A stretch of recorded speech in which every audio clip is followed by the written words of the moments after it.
Caring empowers families to select, manage, and stay informed about their loved one's care. We do that in 3 critical ways. First, when a family comes looking for a caregiver for their elderly loved one, they're greeted with video profiles of our caregivers. They know about their certifications, years of experience, and hear from them in their own words about how they got started. From there, we assist with staffing and scheduling, but we provide peace of mind through our connected caregiving platform. After every appointment, our caregivers use that platform to give the family an update. So whether mom has taken her medication or made it to the next doctor's appointment, families are kept in the loop. Our service is care, our product is peace of mind, and our mission is the future of elder care. We're tender caring. Okay, so first question, what are the 3 pieces of information that you didn't share yesterday that you'd like to convey today? Reimagining elder care. That's our mission. But what does that mean? The face of aging is changing, and 90% of seniors now mention that they want to age in place in their home. Gone are the days of nursing homes or facilities, and at Tender Caring, we're tapping into that. The market is huge. $85 billion is spent annually, and our business model is simple. We charge $20 an hour for every hour served. I wanted to emphasize that opportunity and that dynamics and why we think our experience would be well positioned. The other part I wanted to mention is you heard a little bit more about the benefits we offer families, quality, transparency, but I wanted to talk about caregivers and what we do for them. There are 3 key benefits we offer for caregivers. One is around professional reputation, the next is around continuity of cases, and the third is around compensation. When we first started recruiting caregivers, we realized how inefficient the process was. They would come with references, and you could call them or you could not. What ends up resulting is that most agencies, frankly, don't call references, but for the best caregivers, they have very little opportunity to stand out. At Tender Caring, through our profile and rating system, as long as you're working with us, you maintain a professional reputation. The next one is around continuity of cases. Whether a senior gets sicker or better, they often transition at some point, and that can be devastating on a caregiver's income. Our best caregivers have the first opportunity at new cases, and we have a smart scheduling approach that increases utilization across the board. Finally, the element that I'm proudest of is compensation, and we think it's a critical differentiator. In a traditional model, the agency takes the majority of what a caregiver would be billing for. In our model, it's reverse. Caregivers that we work with make 40% more, and so we've been able to be very selective. Only 5% of applicants make it onto our platform. So those are the elements I wanted to highlight. Okay, great. So what's the biggest challenge you've faced thus far, and how have you overcome it? Sure. So my background, I'm a graduate of Harvard College and Harvard Business School, and I worked at Bain. So I started Tender Caring when my grandpa got sick, and I had to spend 20 days coordinating care. And realizing I couldn't do that, I wanted a solution to keep me informed. But I focused on building a very efficient and effective solution. And at the end of the day, this is a trust business. And so we realized from a customer acquisition standpoint, we would have to transition our approach. And so we focused on becoming a thought leader in this space. And we've done it in 3 critical ways. One, I lead up a group called Aging 2.0X in New York City. It was all about innovation in the 50-plus market. I've been featured at the Bloomberg Longevity Conference, and I'll be speaking at the UN Program on Aging in November about innovation in this space. All right, so if you win this competition, how will you use the prize money? Yeah, so we're brand new and still bootstrapped. So $10,000 means a lot to us. This is going to be the biggest, one of the busiest times of the season, and we want to increase our capacity to respond to incoming calls. $10,000 enables me to hire an experienced intake coordinator and fuel through this heavy holiday season so that we can convert those into customers. All right, judges, questions? Who wants to kick it off? This is a great business. My sister is in this business.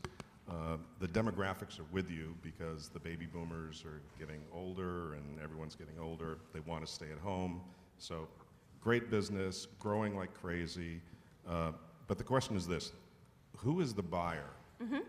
It is the child of the aging parent. So typically it's the 40 to 50-year-old woman. So it's an individual. Yes, it's an individual. We also work with assisted. I didn't mention that. The reason why thought leadership is important is because it empowers us to work with facilities. And so we actually are a preferred partner for one of the premier assisted living facilities in New York, and that's all because they've seen the work we've done kind of with other partners and around innovation and aging. Just building on that, obviously a huge market. How are you going after that market? in terms of targeting customers? Yeah. Yeah, okay. So our customer acquisition, we're still testing. So again, we're kind of a couple months old, but we've done kind of offline strategies, again, working with assisted living facilities. They often have restrictions on their employees can't go out of home, so they always have home care partners to assist with escorts to doctor's appointments, all of that. So again, that's kind of our B2B model. Our B2C model focuses on kind of online activities, and we also work with some lead generation partners. And so that's how we have attracted customers thus far. I'll give you a little hint. Yes? Case managers at hospitals, Yes. they have to find a place to put the patient before they can get them out of the hospital. Yes. So there are case managers in hospitals that's their job. Yes. To find where to put these people, Yes. get to them. and Discharge then you planners. can- Yes. So two things. One is that, so I've looked at this space, and you have a fellow HBS grad who has the leading company in it, Care.com, which is at scale. Yep. And they're doing really well. Yep, So yep. this is a marketplace business. There are network effects, so I'm not understanding how an upstart would come in, especially since they're at scale. Yes. Second thing is looking at things like Urban Sitter, et cetera. They've moved away from a percentage of revenue model or a fee and just providing introductory fee because they're going to go around the system Yeah. pretty quickly, the provider. So could you address both those points? Yeah, so, okay, so let me focus with the disintermediation effect first. So one, it's around kind of caregiver compensation. So again, our caregivers are paid pretty well. The other mitigating factors are around insurance and bonding. And then finally, for families, there's all of this coordination if a caregiver doesn't show up. So this isn't around, I find a great babysitter and I need her in 2 hours, and if she doesn't show up, I'm there, and then I go to my, I won't go to my concert. This is, my mom lives in Florida, I'm in New York. If someone doesn't show up, are there backup services, right? So disintermediation hasn't been a major effect in this market. The other one is around Care.com, and ours is all about kind of focus and then the execution and support. So if you're looking for a cost provider, Care.com might be a better solution, but from a quality standpoint and having those backup services, we believe we're very different. They rate everyone too, so they have people that are high quality. Yeah, but they don't manage kind of staffing and scheduling. So it's literally, so here's the thing, right? I was working at Bain and had to take 20 days off because my grandfather was in intensive care for 20 days, right?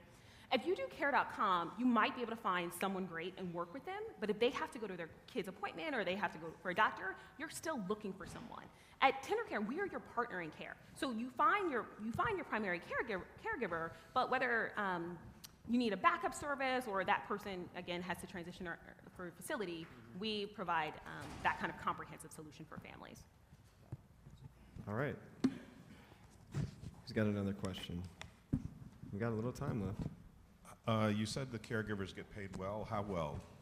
You charge $20, so how much do they get paid? So they typically make around $12 an hour. Okay. That's great margin. $8 an hour for thousands of people. Great margin. And again, they're making 40% more, so they're very excited about that. Yeah.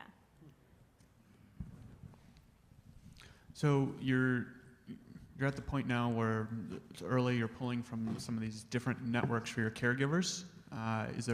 What's the challenge in scaling that part of it up? So caregivers haven't been an issue for us. We've attracted kind of hundreds of caregivers in terms of our database. We vet very kind of aggressively, and so vetting is, I think, our secret sauce in terms of the caregivers that we choose to want to work with, but sourcing caregivers has not been an issue for us. How do you cover when somebody cancels? A A family member- caregiver is supposed to be there at 6 o'clock and they don't show up. And so the backup approach is that your best caregivers you can have them on standby. And so that's basically how you would provide coverage. All right. Any other questions? Don's got Who something. gives the feedback on the quality of the The family. care?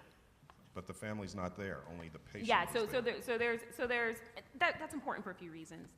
Some of our patients are unable or inconsistent in the feedback they would have. So if you have a diabetic patient and they don't get their chocolate today, they might rate a caregiver kind of unfairly. What the family can update on is we have a standard set of questions. We want to know if it's on time, if it's consistent with your expectations. So did you know that mom's going to a doctor, and did you get an update in that regard? And is there anything from when you talk to mom that seems inconsistent? That has been, that's the feedback loop and how we structured it, and it's been pretty successful thus far. And the caregiver giving feedback to the family, how do they do that? So the caregiver, when they're in the field, they use our application to kind of fill out a typical survey, and that's how they feed it to the family.